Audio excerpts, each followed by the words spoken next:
Whenever business leaders and politicians talk about diversity, you can almost guarantee someone uses the phrase melting pot.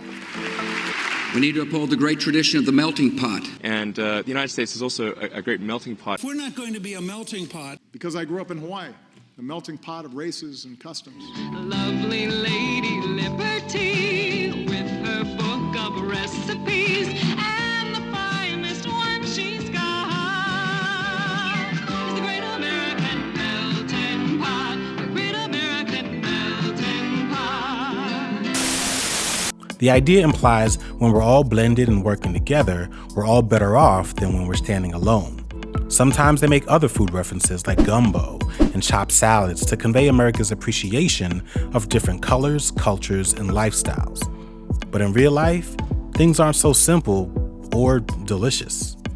In the real world, you can be the flavor of the month in February and too spicy for America's palate the next. This can be both confusing and frustrating for people of color and other marginalized communities who are trying to make a living while staying true to themselves. And in recent years, things have begun to boil over. Who better to weigh in on this than Deepa Purushothman, author of The First, The Few, The Only, and expert on diversity, equity, and inclusion. She's an advocate for women of color, speaker, executive fellow at Harvard Business School, and most importantly, a truth teller. And I want to start with an impossible question to answer, which is I want you to predict the future. It's 2032. And we're looking at one of these recent reports about diversity in America, in corporate America. What do you want that headline to be? The headline I often talk about is that it's going to take us to 2050 to really see difference, right, in the ways that we're talking about. Mm-hmm. So I'd love to see a headline that says by 2030, right, we're 20 years ahead of where we expected to be. That would make me happy and make me feel good about this work.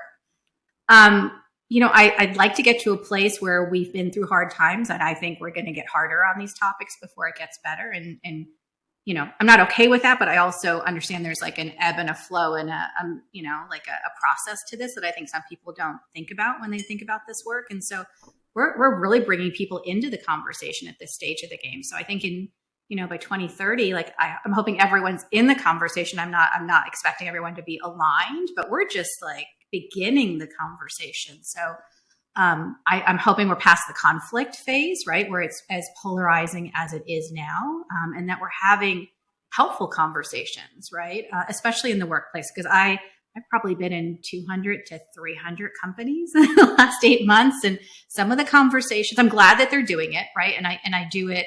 I say that that's progress sometimes when I talk, but at the same time, some of the conversations are very superficial, and some of the conversations are a lot more meaty and people really want to do the work versus the checkbox. And so I'm hoping by 2030, we're past the checkbox, we're past the what is unconscious bias, right? The 3 questions that we all get, and that we're in a different place in this conversation because this work is hard. I mean, you all know that.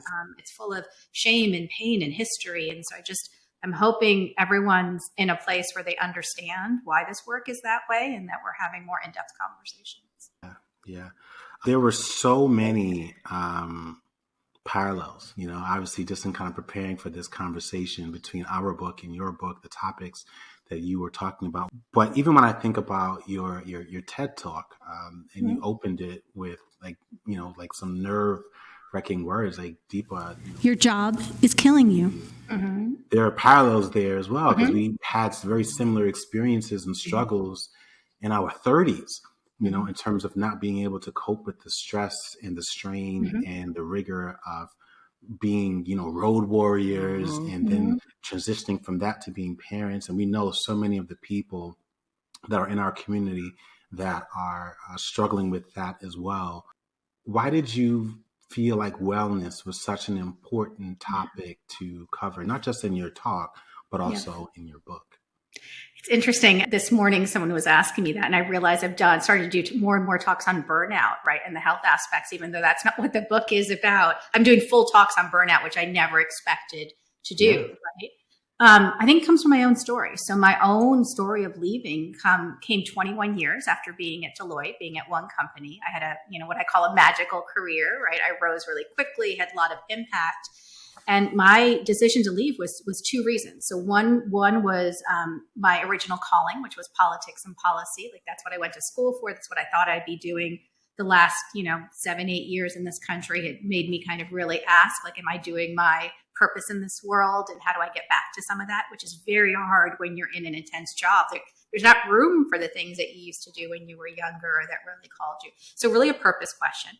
But then the second issue for me was getting sick. So I am, significantly into my career, 16, 17 years.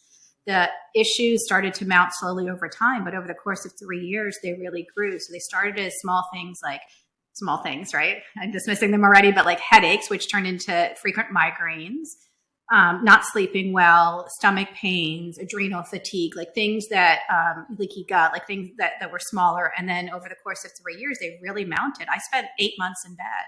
So I could not feel elbows down and knees down. I had been in the TED Talk you're talking about. I've been to 14 doctors. I'm in front of my 15, this is the 14th doctors. I've been to 13 doctors, my 14th doctor.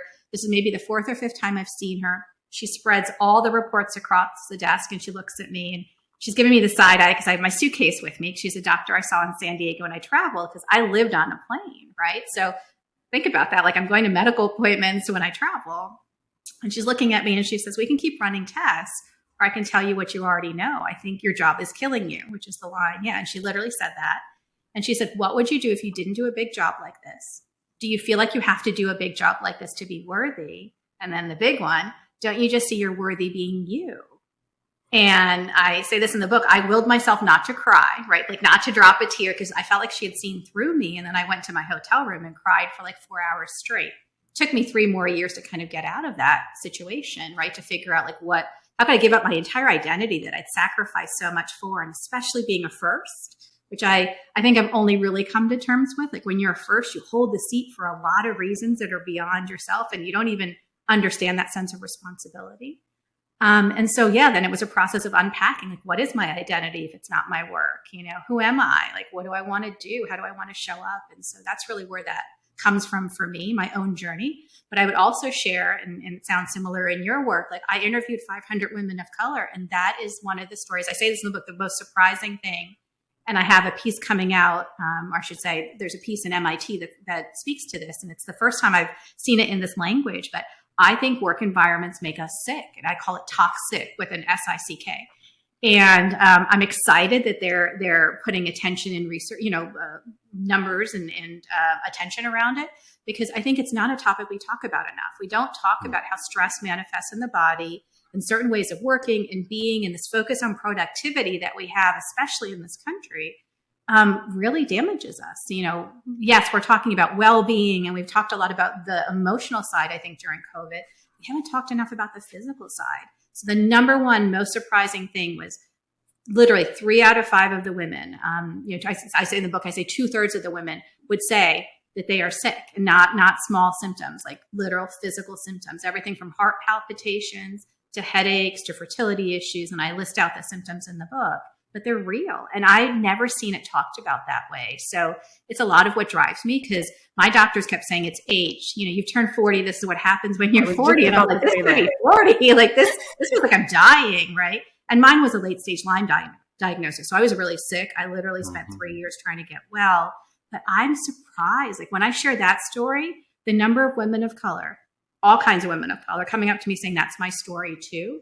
And I've started to expand my work a little bit because I'm hearing that's true of women. Like almost all of the women come up afterwards, the white women too, and will say, that's my story too. Or as a mom, I'm juggling too many things and I've sacrificed my health. There's this idea that success, comes at the cost of our health. And that's part of what I really want my work to be in the future, is to really rewrite that narrative.